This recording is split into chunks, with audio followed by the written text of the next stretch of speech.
Ukraine calls on Chinese drone maker to stop use by Russia. Ukraine is appealing to a Chinese maker of civilian drones to block what the Ukrainian government says is their use by the Russian army to target missile.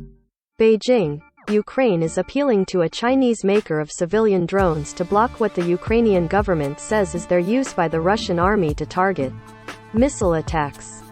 Vice Prime Minister Mikhailo Fedorov's appeal to DJI Technology Company, publicized on Twitter, highlights the tensions over Ukraine for Chinese companies.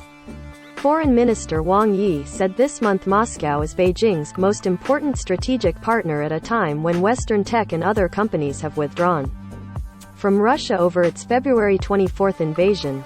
Russian forces are using DJI products in order to navigate their missile, Fedorov wrote in a letter to DJI.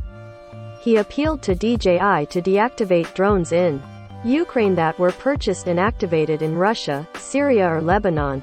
Block your products that are helping Russia to kill the Ukrainians. DJI, in a letter on its own Twitter account, responded that it can't deactivate individual drones but can impose geofencing, or software restrictions that usually are used to keep drones away from airports or other sensitive areas. The company said that would affect all DJI drones in Ukraine. DJI, headquartered in Shenzhen, near Hong Kong, is one of the biggest makers of civilian drones used by photographers, businesses and hobbyists.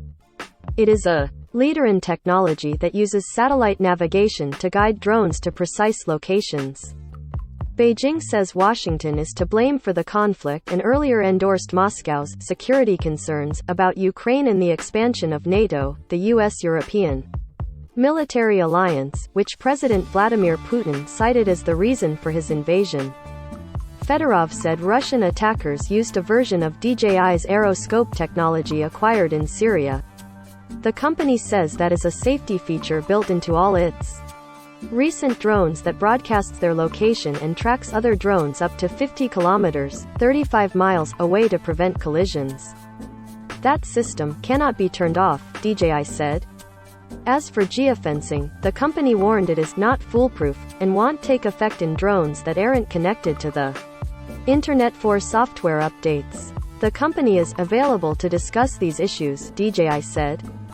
A spokesman for DJI, Adam Lisberg, said in an email the company had no updates following the statement on Twitter.